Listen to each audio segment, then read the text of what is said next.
Well, but There it hey, is. There it is. It's that waiting. It's that 2 seconds. It's only usually 2 seconds of waiting for the recording to start because you want to be like in full mode. But yes. anyway, it's a little awkward. It was funny. Picking up on my conversation last week, as you recall, I had to go to the emergency room, and I was reminded of that because as they were dragging me to the ambulance, and in my fog, I could hear the two paramedics go, "Jesus, that's a lot of books." And I thought of that as I was. They weren't saying, wait a minute, is that the host of the famous Right? Not History yet. Happy No, Hour? no. But they were impressed with the wall of. Oh, well, good. That's good. So anyway, sorry. We're in week 6 here of No Bookshelf, and we just want to continue the we're, visual. we're in like week 58 of The vigil continues. Welcome everybody to History Happy Hour. Thank you to Stephen Ambrose Historical Tours for their assistance in bringing you this show. Check out their rich offering of military history tours at stephenambrosetours.com. And today's encore episode, we're going to be talking about Black Medal of Honor winners. Yes. Right. Yeah. Some really incredible stories. Yeah, some really incredible stories. And whether you're watching live or watching on replay or listening to the HHH podcast. Very good. Yeah, welcome. And we should say, Chris, thank you to our Patreon supporters. Absolutely. Our legions of Patreon supporters. We had a chance to talk to them this week, some of them. Yeah. Our top shelf supporters. And we were happy to be able to do that. You can join and become a Patreon supporter at patreon.com/historyhappyhour. Come check it out. Check it out. We should ask people to let us know what they're drinking because we don't know because it's an encore episode. So we have not. There's a safe bet though that I'll be drinking a gin and tonic. So. There you go. And I've got an empty beer, but I'll be filling it up momentarily. So I think that's all we need to do before we start this show. Chris, why don't you give me a cue and we'll get it going.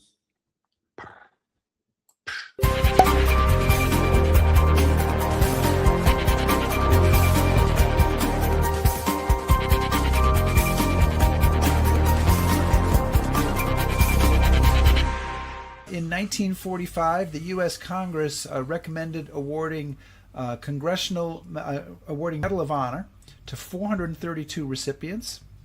But in spite of the fact that more than 1 million African Americans served in World War II, not a single black soldier made that list. And it took more than 50 years for that wrong to be righted, and 7 black soldiers from World War II were eventually awarded the Medal of Honor. So today we're going to learn about some of their heroism and why recognition took so long, and explore if there's more recognition due to black veterans of World War II. And our guest today is Rob Child, who's the author of the new book, Immortal Valor, the Black Medal of Honor Winners of World War II. Rob has spent 20 plus years in television and film as an Emmy, not an enemy nominated, he's an Emmy nominated producer, director. I gotta calm down, Chris. I think I was still so no excited. More caffeine for you. Among his films is The Wereth 11, the story of black GIs massacred by the SS. And so, Rob, we want to welcome you to History Happy Hour. Can you hear us? Thank you. Yes, hey. Rob can hear us. We've had some technical issues with Rob, and he may freeze up there, but at the moment he can hear us, and we can hear him. So, thanks for having me on, Rick and Chris. Congratulations on the gold medal. But I can't hear you. I can't hear your audio. Aha. So we're can having... you hear me, Robert? Oh. No. Well, so we're still having technical problems. So Rob's going to have to come back in one more time. Rob can't hear me. So this is fun, everybody. Now you get to witness what happens on History Happy Hour when we have technical problems. So I would say, Rob, quit out one more time and come back in. So I'm going to actually remove him and say we're going to have Rob come back and join us again, and hopefully we will get the audio situation there straightened out. So that's exciting. Chris, I just was saying before the show started that Chris has been asking me for the last 91 weeks, if we have something craps out with a guest, do we have a plan B? Yes. And you didn't ask me today. And now, well, because you berated me for always asking me that. And now look what has happened. We had a guest, but then we had some technical problems. So Rick, tell me about the Ghost Army.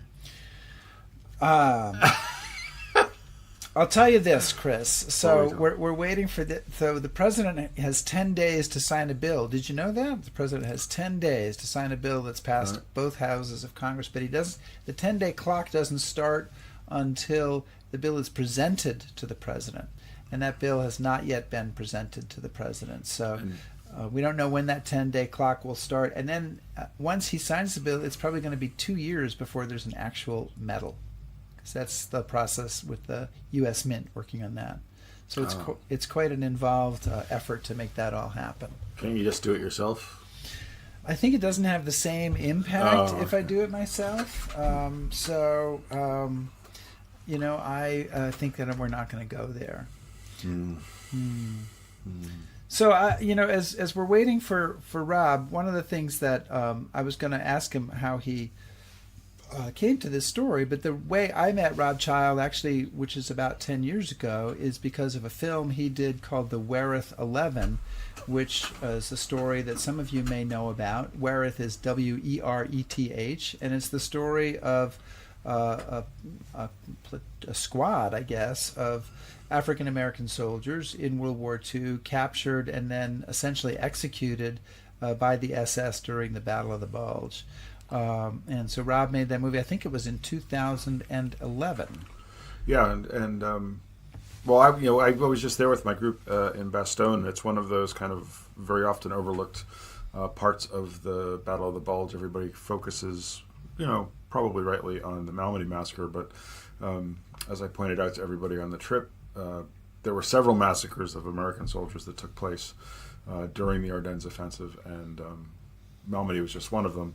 The Wereth 11 was members of an African American artillery unit that had been basically swept along, and they were massacred. Did you get to visit that spot, or? Yeah, I go on all my tours, and Rob's film comes up quite a bit when we. Oh, okay, Rob, we're talking about your film, The Wereth 11, and can you hear us this time? Yes, I can. All right, hey.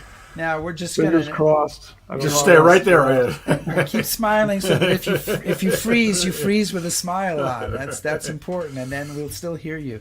Rob, we were just talking about your amazing film, the Wereth 11, and Chris was talking about how he has visited that spot with groups in Bastogne. And I want to know, you did that film, you've done some other stuff, but now you've done this book, Immortal Valor, about the Black Medal of Honor recipients. So obviously you're very interested in the story of African American soldiers, little known stories about African American soldiers in World War II. What brought you to that topic? Well, you're right. I mean, I did the Wereth 11 about 10 years ago, and that subsequently became a book. And when I did that film, I discovered there were so many untold stories of black soldiers in World War II that it was like a treasure trove. So I knew I wanted to do a follow-up story to the Wereth 11, and it seemed like the natural decision to focus on the Medal of Honor recipients, because their stories are so heroic. I knew that I could really get into it and enjoy the writing of their stories. So, Rob, just to kind of bring everybody sort of up to speed, obviously African Americans are Americans, and they have a long history of service to their country in times of war, and they've had their own additional battles to fight. They had fought with great distinction during the First World War, but after the First World War, could you just kind of describe the state of kind of what African Americans were facing in the U.S. military, how they were viewed, what their place was in our armed forces when we go to war? Sure. In World War II, I was asked this question in another interview, and after World War I, there was an Army War College report that came out in 1925 that basically was very derogatory towards African Americans, blacks in general. saying that they would run in a battle, they wouldn't fight, that they weren't as intelligent as white soldiers. It was a devastating report from the Army War College that was, obviously untrue. It was very racist, and that colored the commanders in World War II and how they approached black soldiers. So it was because of that one report that blacks were relegated to service roles at the beginning of the war. But that did change a little bit, right? Because that's sort of one of the interesting things reading the book, and we'll get into some of the individual stories a bit later on, is that if we think of African Americans as largely serving in the Red Ball Express or in COMZ or in other modes of support, there are a bunch of guys who eventually, not maybe in the early part of the war, end up in artillery and infantry units, tank units. What happens there? Right. There's a couple stories there. The first African Americans in combat were the 333rd, which is the Field Artillery Battalion, which is actually what the Ware 11 story revolves around. And they entered the war in 1943. And but the sea change happened in late 1944 when, after the Battle of the Bulge, the attrition was so high with white rifle companies that Eisenhower made the decision to open up the infantry to black soldiers because they couldn't fill enough positions in these rifle companies because they didn't have the personnel. So I don't want to say begrudgingly, but they did open up the ranks, the frontline ranks to black soldiers who were working in service roles, and they invited the black soldiers to participate in combat. Hey, good news, guys! Yeah. You have the great honor of joining us at the Point of the Spear, which is also, of course, the name of your podcast, Rob. Yes, exactly. And to the black soldiers' credit, they overwhelmed that request. There, close to 5,000 applied for combat training and combat roles, and the command structure was shocked because they didn't have enough areas to put them. So they limited the number to about 2,500, and about a little over 2,200 actually ended up qualifying in the training and entered combat in early 1945. But then you also have, right, there's an entire division, right, that's largely African American. Am I? Yeah, the 92nd. The 92nd Division under General Ned Almond, one of my great non-heroes of who himself is pretty much kind of a racist.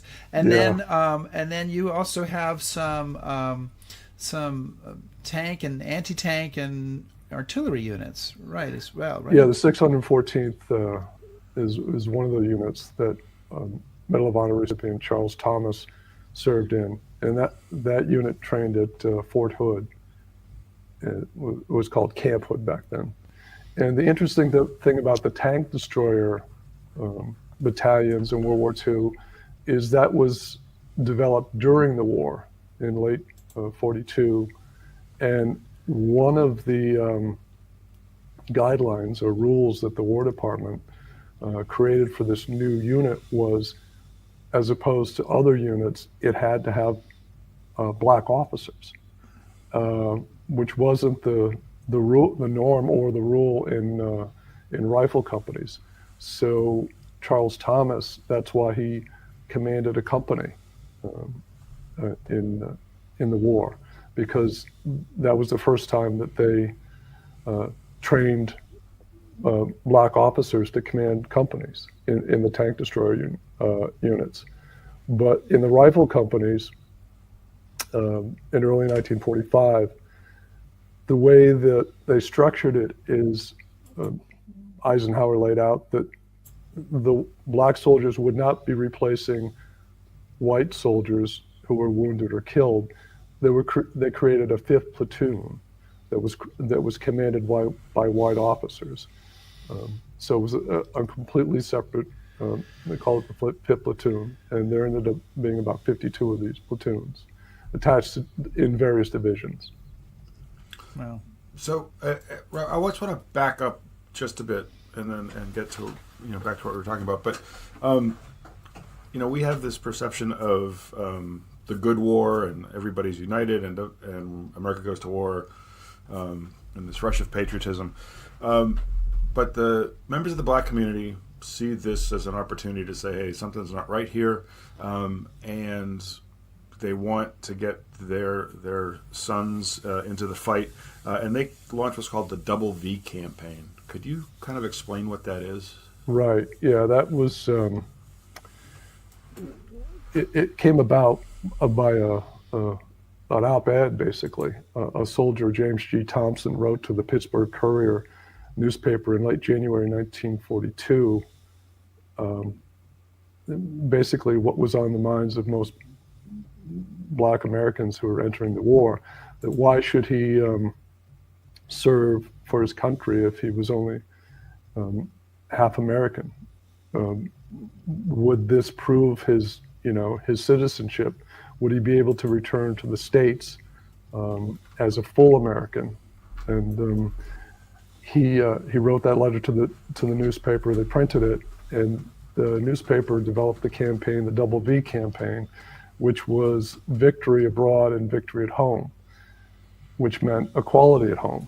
If Black soldiers did their part, and they did, they would earn their equality, they thought, when they returned home from the war. And that was the motivation and the catalyst for why they fought so hard, because they felt like when they returned from the war after doing their part, they would enjoy full equality as any American should. Unfortunately, that didn't occur. Yeah, that's one of the tragedies. I thought it was interesting, and again, we'll get to the individual stories, but there's 7 people who are the heart of your book who were eventually awarded the Medal of Honor. 4 of them, I think, I went through, and I hope I'm correct here, 4 of them enlisted, 3 were drafted. And I thought it was interesting that given racism, given segregation, given the way that Black Americans are being treated during this time, it's amazing to me. I don't know what the percentages are. It's amazing to me that anybody would enlist, but obviously fair numbers of people must have done so. Yeah, they did. They did. I don't know the exact numbers of how many Black soldiers enlisted, but you're absolutely right. It was a different world in the early 40s, and I got the sense that a lot of Black Americans felt like they wanted to do their part along with everyone else. Sure. And that's why they, enlisted. So Rob, I'm sorry. Go ahead. No, I was just going to say, so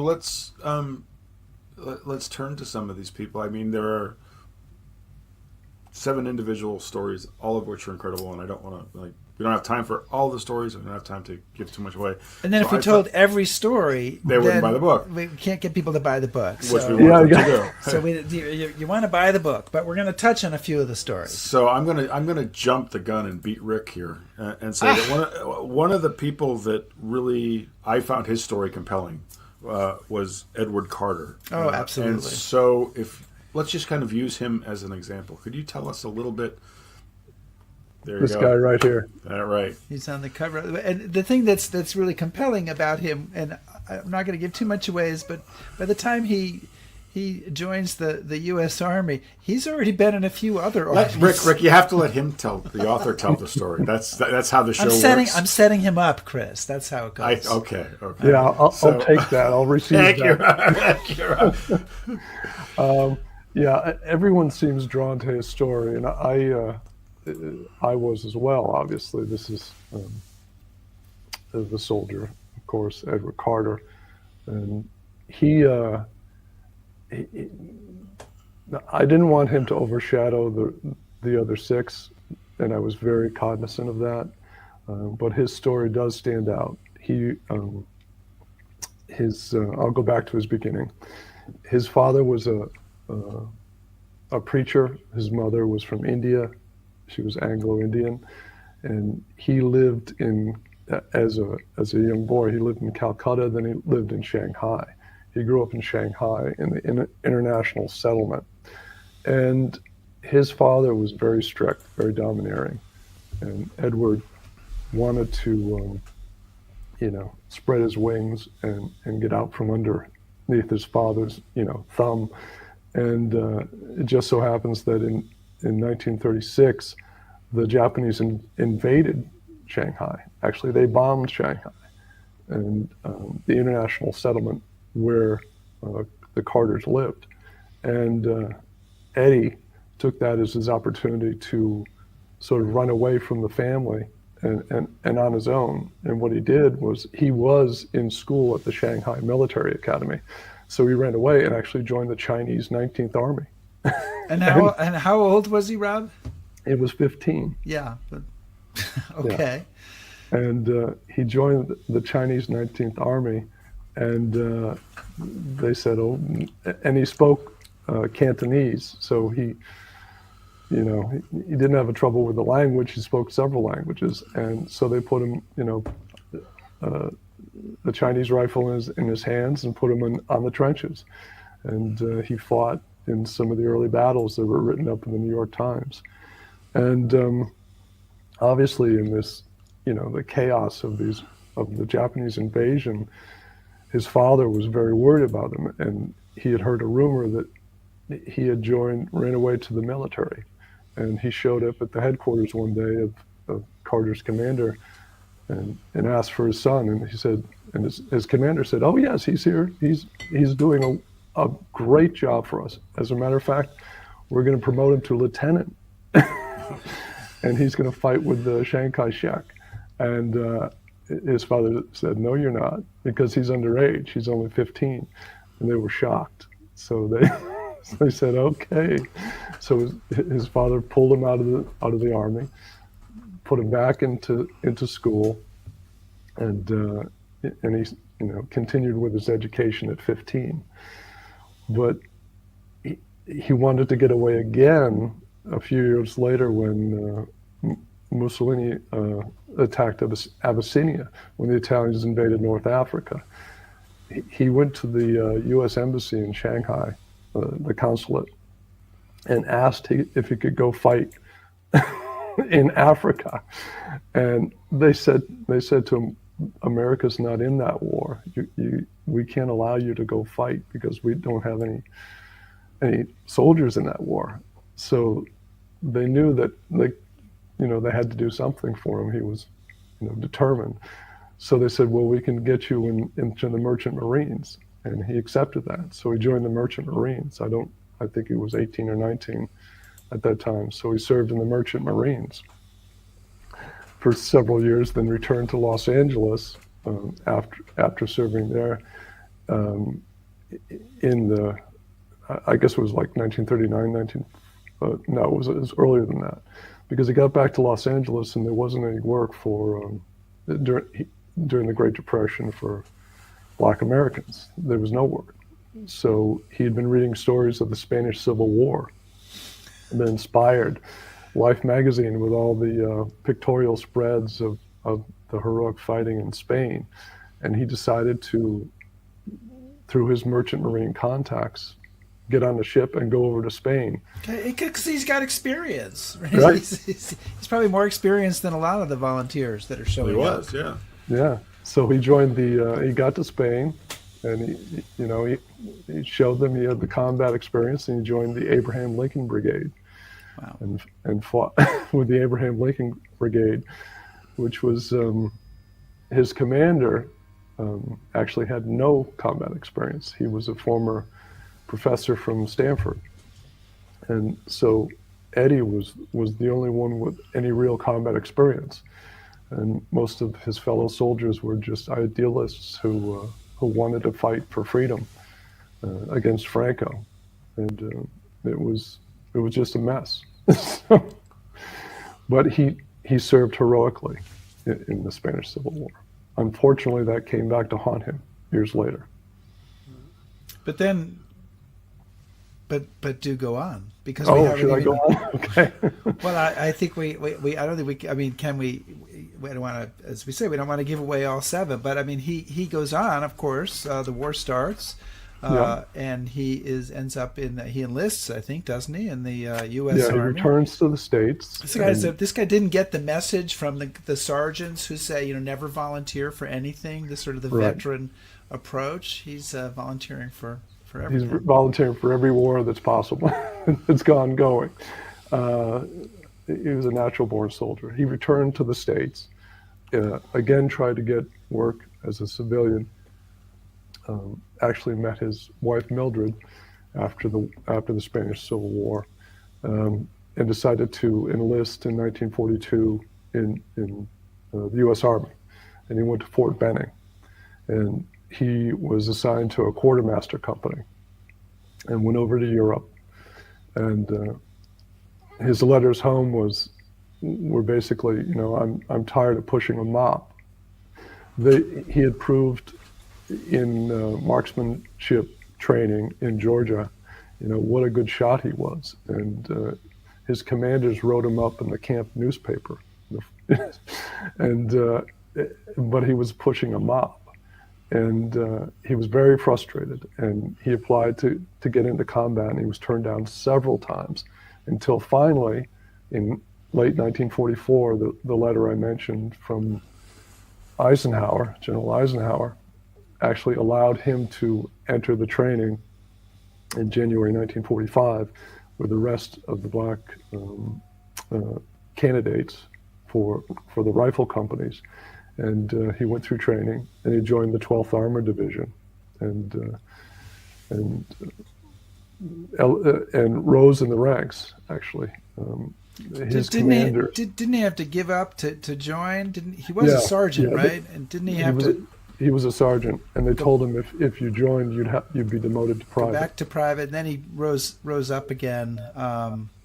Yep. And I'm just interrupting you, Rob, because so he is. It's a very compelling story.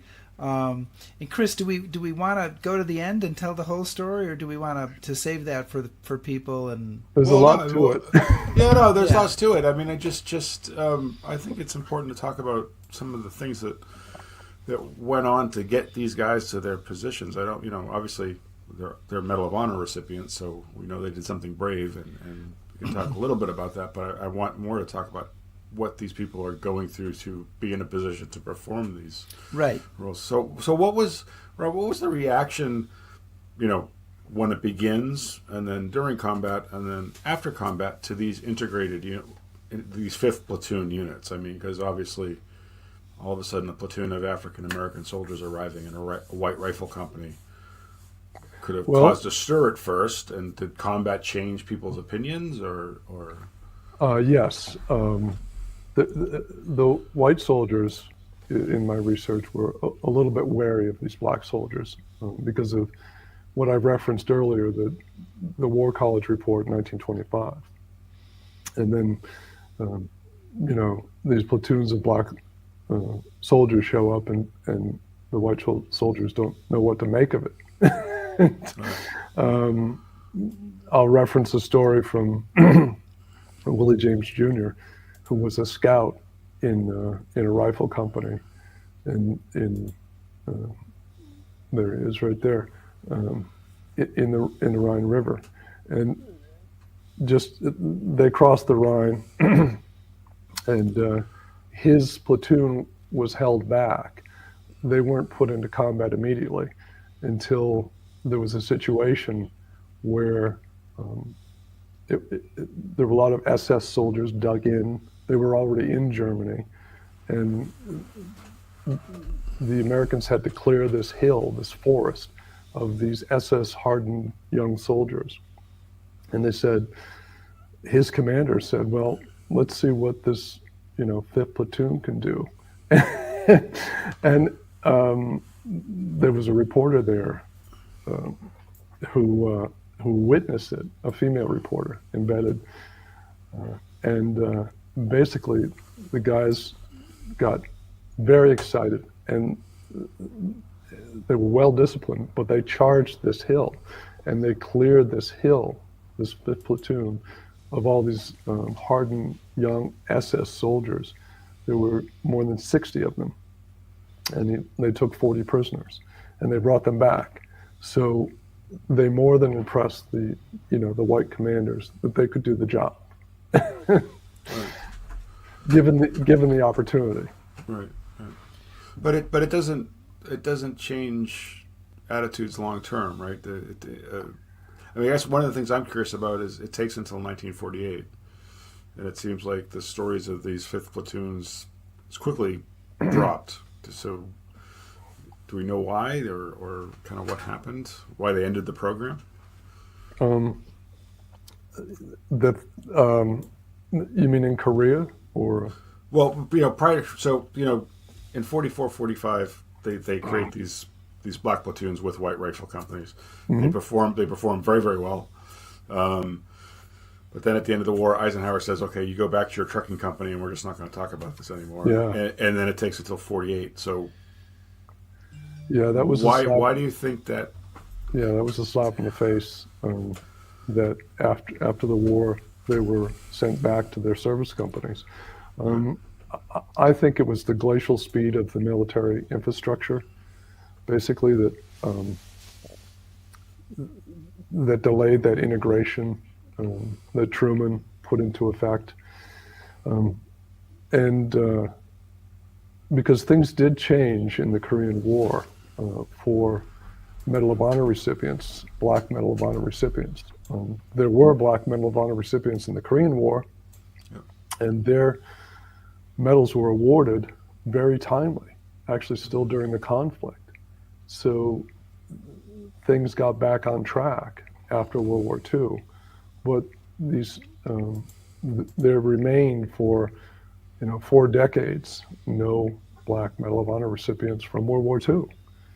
And what changed that, that, Rob? Yeah, what changed that? So what happens is that basically nobody's even there's no documentation of any paperwork. There might be one exception to this, but in most cases that anybody was even written up or recommended for the Medal of Honor. So how does it come about that 45 years after the war, some soldiers are awarded the Medal of Honor? Well, it was basically because by the late 80s, early 90s, no Black soldiers had been awarded the Medal of Honor from World War I either. So there was a great push by an individual that pushed for, I believe it was Freddie Stowers initially, to receive a Medal of Honor for World War I. And eventually a second Black American did receive a Medal of Honor for World War I in 2015 that was awarded by Barack Obama. But in the late 80s, early 90s, when it was recognized that no Black soldiers from World War I had received it, a senator from New York said, well, this is strange. Why aren't there any Medal of Honor recipients from World War II either? So there was a push on to recommend a study be undertaken, commissioned by the War Department, which it was in the early 90s, 1993, at Shaw University in Raleigh, North Carolina, to examine why no Black soldiers had been awarded medals from the Medal of Honor from World War II. So it took the absence of World War I Medal of Honor recipients to start that ball rolling. Otherwise, it wouldn't. I don't know if it would have occurred. So Rob, I think you have these 7 individuals. They have DSCs or lower awards. They don't receive the recognition they deserve. And I remember when these medals were finally awarded, there was some debate and discussion about, well, why did it take so long? But maybe we're just giving these medals out as a sop almost. That maybe they didn't deserve it. Could you just pick one of your 7 and tell us what they did, the award they got, and hopefully that would make it clear why these are Medal of Honor worthy actions? Sure. Yeah. I'll preface this with the study took 3 years. It wasn't just a throwaway award. Right.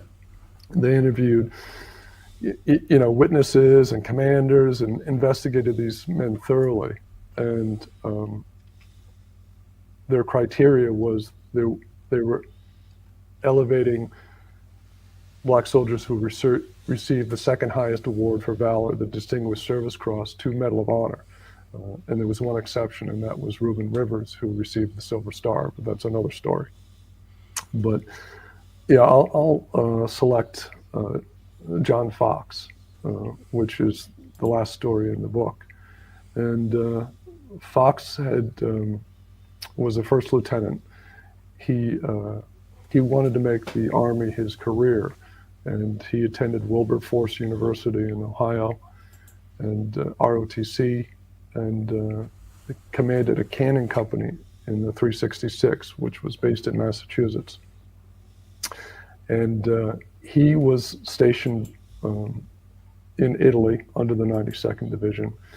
And over Christmas 1944, he was assigned to a town called Soma Colonia, which was at the top of a mountain range, not the very top, but very high up, in the I believe it's called the Appian Mountains in Italy.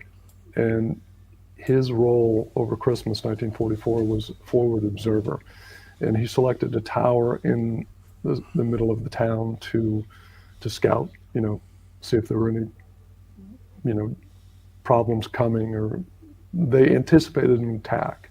The infrastructure, American military anticipated an attack, and one came, but the size of the attack was more substantial than they expected. Some very skilled German and Austrian units, which were trained in mountain warfare, surrounded his town. And there were about only 75 soldiers black soldiers from the 366 in that town, and about 20 Italian partisans. Well, the Germans started a bombardment of the town at 4:30 the day after Christmas, 4:30 in the morning, and they attacked the town from 2 directions, and they outnumbered the soldiers in the town 3-1. And the Americans were melting away. It was a horrific battle, and in the midst, and Fox was calling in artillery strikes surrounding the town to try to stem the tide of the Germans coming into the town from 2 directions. The other direction was a mountain cliff, so you couldn't come from there. But it got to a point where he couldn't call in any more artillery strikes because the Germans were already in the town, and and it devolved into hand-to-hand fighting.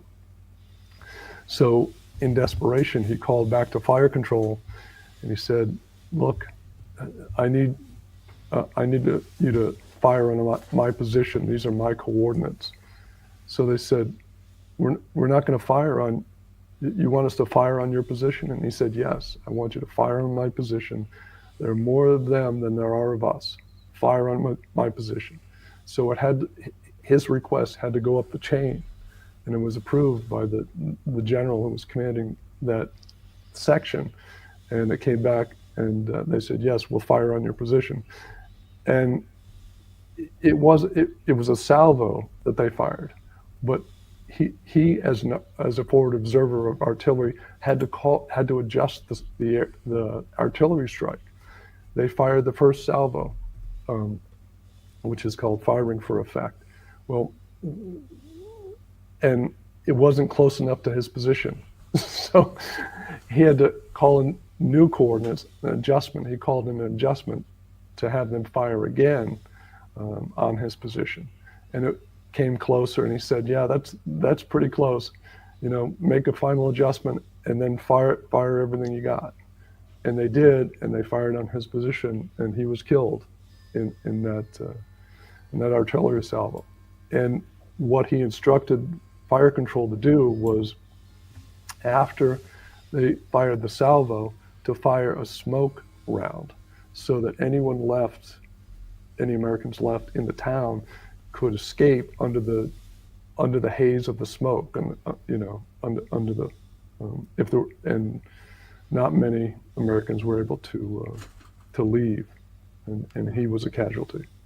But something like 100 German soldiers were killed, I think you said in the book. So he sacrificed himself to deal a really strong blow to that enemy force. Yeah. That number of 100 is sometimes in dispute. That came from German records, and that's been the number that's bounced around, but it's not totally verified. But because it was in the records.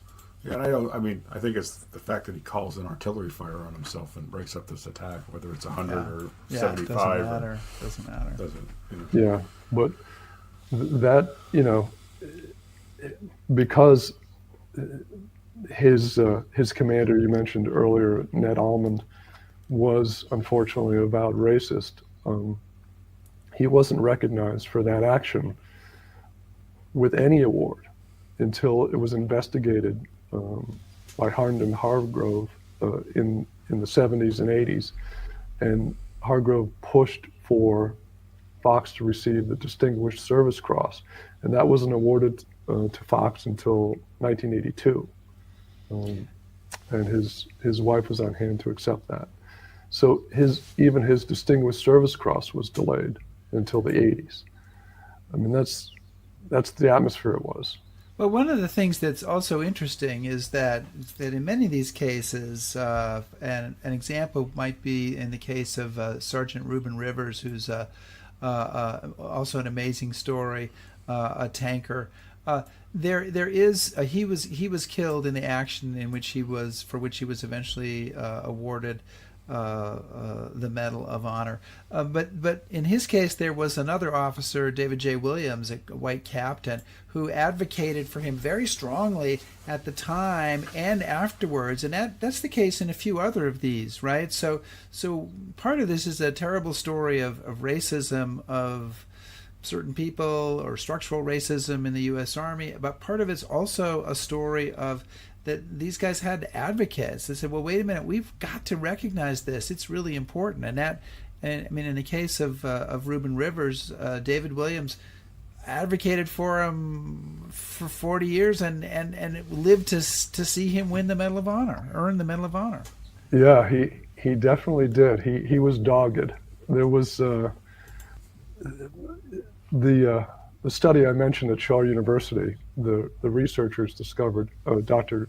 Gilbrand discovered that there was an unspoken rule that no Black American soldiers would be recommended for the Medal of Honor. So that's why they were, even though the commanders wanted to recommend them for the Medal of Honor, they were recommended for the Distinguished Service Cross. But David Williams, Captain Williams, was the exception. He felt like Reuben Rivers deserved the Medal of Honor, and he wasn't going to put in for second place. So he wrote up a report that his commander requested because he said that Reuben deserved it. And Williams worked for 50 years to see his unit recognized, first with a Presidential Unit Citation, I believe in the late 70s, 78, which the 761st Tank Battalion received. But he also worked with the researchers on the study at Shaw, and he was an advocate with them for Reuben, who was the only recipient who didn't receive a Distinguished Service Cross because Captain Williams refused to put in for the second highest honor.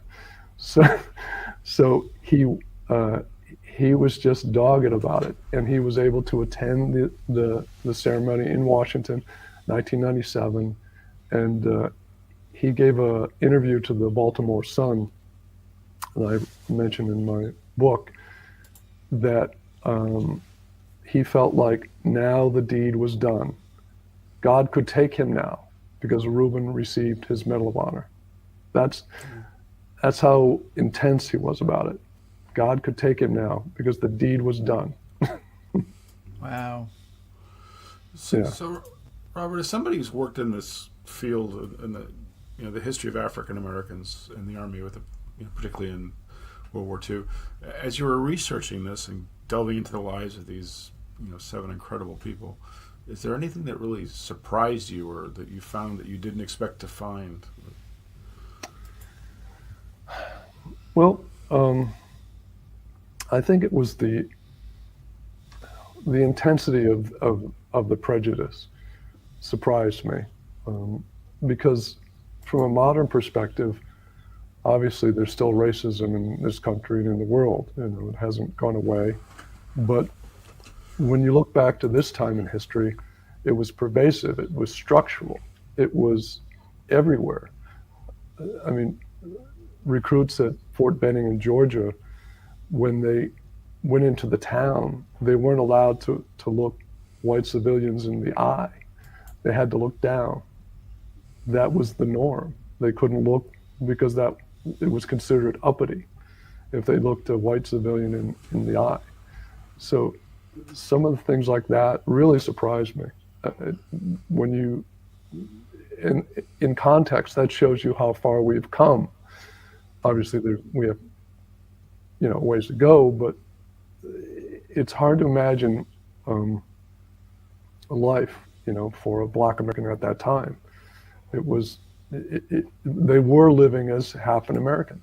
That's why, that letter James G. Thompson wrote to the Pittsburgh newspaper was so telling, because it was the truth. I was, we talked to Charles Person last week, who was one of the original Freedom Riders, and I just think it is very hard for, certainly for me, to try to understand what life was like in the Army when it was Jim Crow segregated, in the South when it was Jim Crow segregated, frankly, in some northern cities during that time, where it was also, just terrible conditions that we just almost can't even grasp. But Rob, what I want to ask you about is, so 7 people were awarded the Medal of Honor.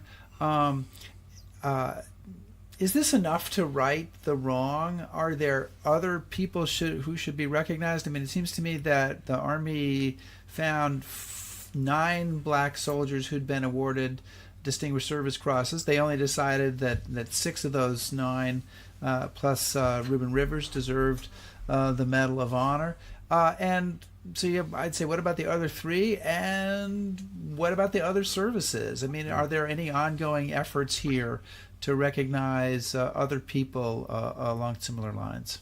Yeah, there are. And I mentioned that in the afterword of my book, that there's 2 active petitions right now to award 2 more Black soldiers from World War II the Medal of Honor. Of course, it's not enough, and I hope that they continue to investigate the service of Black soldiers in World War II. But these 2 Black soldiers were like these other 7, performed above and beyond the call of duty.